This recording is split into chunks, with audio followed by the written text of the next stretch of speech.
வந்து ஓகே, கடைசி நான் கிளாஸ் என்ன பார்த்தோம்?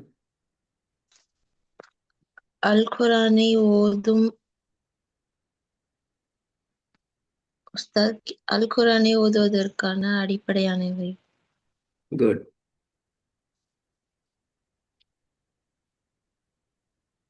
அதுல இன்றைக்கு வர அடுத்த தலைப்பு என்னடா? அதுல குர்ஆனை எப்படி நாங்க திக்காம ஃப்ளோ ட்ரெக்ல ஓதலாம் என்றது அடுத்த தலைப்பா. ஓகே. வந்து ஸ்கிரீன். இல்ல உஸ்தாத்.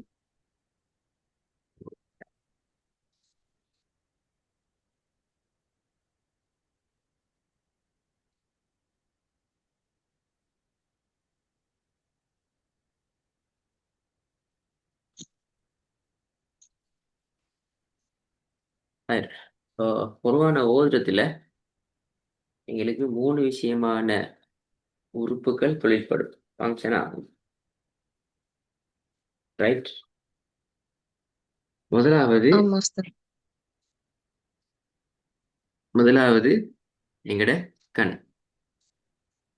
கண்ணால சரியாக பார்த்தா தான் எங்களுக்கு அழகான முறையில் ஓதுறதுக்கு முடியுமா இருக்கும். சரியா? பார்க்குறதுங்கிறது ரொம்ப முக்கியம், கேட்கறது முக்கியம். அப்போ சரளமாக ஓதுறதுக்கு முக்கியமாக கவனமாக பார்க்கணும். தொடர்ந்து நாங்கள் சரியான மாதிரிக்கு ஓதணுங்கிறது முக்கியம். ஓகே உஸ்தாத். உதாரணத்துக்கு கண்ணும் வாயும் எப்படி ஃபங்க்ஷன் ஆகுதுங்கிறத இந்த கீழே காட்டுற அம்புக்குரியவங்களுக்கு பார்க்கலாம்.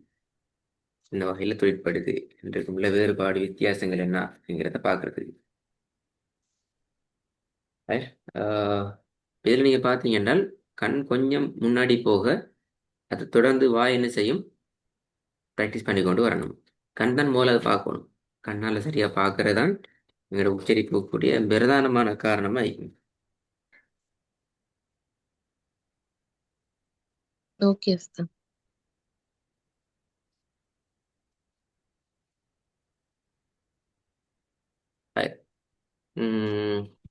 உதாரணத்துக்கு இந்த வசனத்தை நீங்கள் பாட்டினீங்கன்னால் இந்த வசனத்தில் முதலாவது என்ன செய்யும் என்றால் எங்களோட கண் ஈயாக்க என்று பார்த்து கொண்டு போகணும்.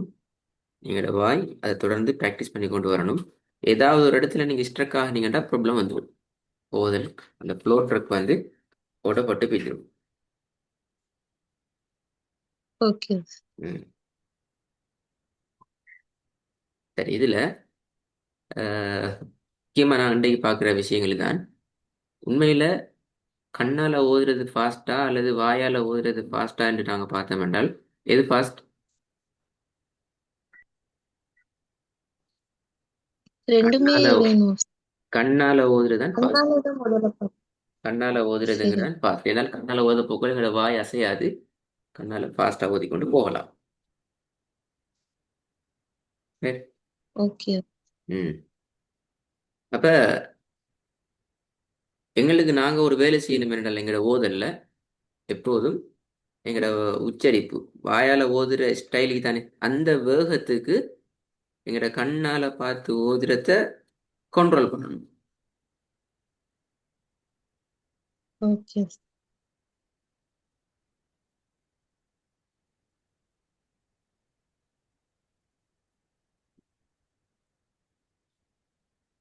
ஆஹ் அப்படி கண்ட்ரோல் பண்ணால் எங்களோட ஓதல் மிச்சம் அந்த இடத்துல ஃப்ளோவில் வந்துடும். அதுக்கு நாங்கள் சொல்கிற முக்கியமான காரணங்கள் தான் சரளமாக ஓத முடியாமைக்கான காரணங்கள். எங்களோட ஓதல் ஏன் திக்கி முட்டி மோதி வருது என்று சொன்னால் நான் இப்போ உங்களுக்கு விளங்கப்படுத்துகிற இந்த 4 காரணங்களை தான் அதில் தாக்கம் செலுத்தும். நீங்கள் என்ன செய்யணும் என்றால் இன்ஷா அல்லாஹ் இந்த 4 காரணங்களையும் வச்சுக்கொண்டு உங்களோட ஓதலை நீங்கள் டெவலப் பண்ணி பார்க்கணும்.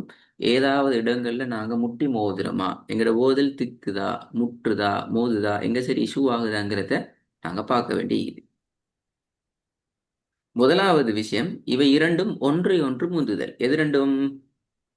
நாங்கள் வாயால் கண்ணு ப்ராக்டிஸ் வா. பண்ணுறதும் கண்ணால் ப்ராக்டிஸ் பண்ணுறதும். முதலாவது கண் போக வேண்டிய இடத்துல நாங்கள் வாயை முதலாவது போட்டுட்டு கண் பார்வையிட உச்சரிப்பு அல்லது கண்ணால் வேறொரு இடத்தை நாங்கள் பார்த்து கொண்டு வாயால் ஓத ரெடி ஆகினோம் என்றால் எங்களோட ஓதல் இஷ்யூவை கொண்டு வரும், ப்ராப்ளத்தை கொண்டு வரும். ரெண்டாவது, இரண்டுக்கும் இடையில கெப் கூட்டுறது. கண்ணால பார்க்கறது ஈயாக்க நஅ்புது வ ஈயாக்கன்னு பார்க்குறோம். அப்போதான் எங்களோட வாய் ஈயாக்கன்னு ஓத ஆரம்பிக்குது. அப்படி என்றாலும் எங்களோட ஓதல பிரச்சனை வரும். என்றால் பெரிய ஒரு கெப் கொண்டு வந்துட்டுது. அந்த கெப்புக்குள்ளால உச்சரிப்புகள் எப்படி வரணும் என்கிறத எங்களோட மைண்ட் ஞாபகத்தில் வச்சு கொள்ளாது. என்றால் கண் மிச்சம் தூரம் பார்த்து கொண்டு போய் திட்டுது. அப்போ ரெண்டுக்கும் இடையில கெப் கூடுது. எனவே எங்களோட ஓதல் அந்த இடத்துல சரியான உச்சரிப்பையோ சரியான குறியீடுகளுக்குரிய அடையாளங்களுக்குரிய உச்சரிப்பையோ கொண்டு வராது. மூணாவது, கண் வாசிப்பினுடைய வேகத்திற்கு வாயிலான வாசிப்பு மாறுதல். நாங்கள் கண்ணால தானே பார்க்கணும், ஸ்பீட் கூடன்னு சொன்னோம். அந்த கண்ணால ஸ்பீடா ஓதுற லெவலுக்கு எங்களோட வாய் ஸ்பீட் மாறிச்சுது. அப்படி என்றால் என்ன செய்யலாது? எங்களுக்கு எங்களோட ஓதுல சரியான ஓதுல கொண்டு வர முடியாது. புரியுதா? அப்ப ரெண்டுக்கும் இடையில சரிங்க. பேலன்ஸ் ஆகணும். கண்ட ஸ்பீடுக்கு போகல, அது மாறி நடக்கணும். வாயினுடைய ஸ்பீடுக்கு தான் நாங்க என்ன செய்யணும்? கண் பார்வையால் ஓதுற ஸ்பீடை கொண்டு போகணும். மாற்றமாக கண் மூலமாக ஓதுற பலபலபலன்னு ஃபாஸ்டா ஓதுற ஸ்டைலுக்கு நாங்க வாசிட்டு அந்த வாயால ஓதுற ஸ்பீடை கொண்டு போனோம் என்றால் நிறைய இடத்துல நாங்க தெளிவில்லாத ஓதல ஓத வேண்டி வரும். கடைசியா சரிங்க. ரெண்டும் ஒரே இடத்துல சந்தித்துக் கொள்றல். இது நிறைய பேருக்கு இருக்கிற பிரச்சனை. இப்போ உதாரணத்துக்கு நஅ்புது என்று எடுத்திருந்தால், நஅ்புது தான் நீங்க பார்த்து கொண்டு மிக்கிறீங்க, நஅ்புது தான் நீங்க உச்சரித்து கொண்டு மிக்கிறீங்க. அப்படி என்றால் அடுத்த சொல் வ ஈயாக்கங்கிறது உங்களுக்கு கண்ணால விளங்கி கொள்ள முடியாத ஒரு சொல்லா பெய்திடும். எனவே எங்களோட ஓதல் அந்த இடத்துல நிறைய கஷ்டங்களை சந்திக்கும்.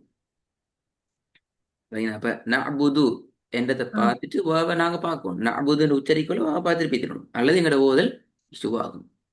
நீங்க என்ன செய்யுங்க என்றால், உங்களுக்கு பரிச்சயம் இல்லாத பக்கங்களை எடுத்து இதை நீங்க கொஞ்சம் ப்ராக்டிஸ் பண்ணி பார்க்கணும். சரிங்க உஸ்தாத். ப்ராக்டிஸ் பண்ணி பார்க்குற நேரம் உங்களுக்கு இஷ்யூ வருதா, பிழை வருதா என்கிறத நீங்க கட்டாயம் பார்க்கணும். அப்படி பார்க்குற நேரம்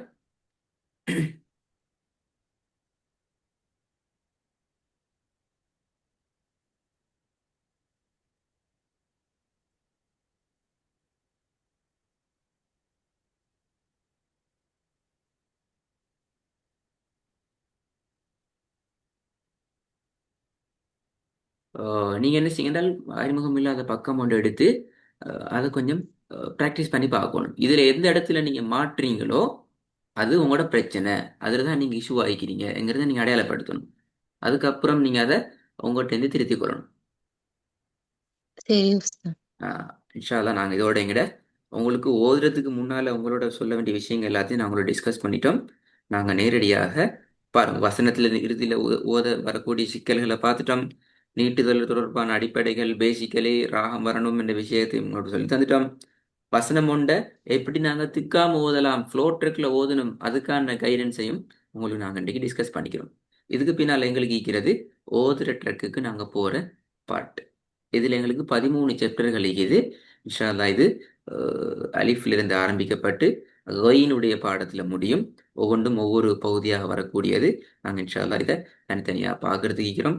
இது பற்றிய பாடம் இன்ஷா அல்லாஹ் அடுத்த வகுப்பில் உங்களுக்கு ஸ்டார்ட் பண்ணப்படும். இன்றைய தார ஒர்க் என்றால் உங்களோட ஓதல் இன்ன முறையில் தான் இடையில முட்டுது, மோதுது, குழப்புது, ஃப்ளோ ட்ரக்கில் இல்லைங்கிறத நீங்கள் அடையாளப்படுத்தக்கூடியதாக இருக்கணும். நீங்கள் பரிச்சயம் இல்லாத பக்கம் எடுத்து ப்ராக்டிஸ் பண்ணி அது வேலை செஞ்சுக்கோங்க இன்ஷா அல்லாஹ். சரி உஸ்தாத், இன்ஷா அல்லாஹ். ஓகே, அஸ்ஸலாமு அலைக்கும். வலைக்கும்.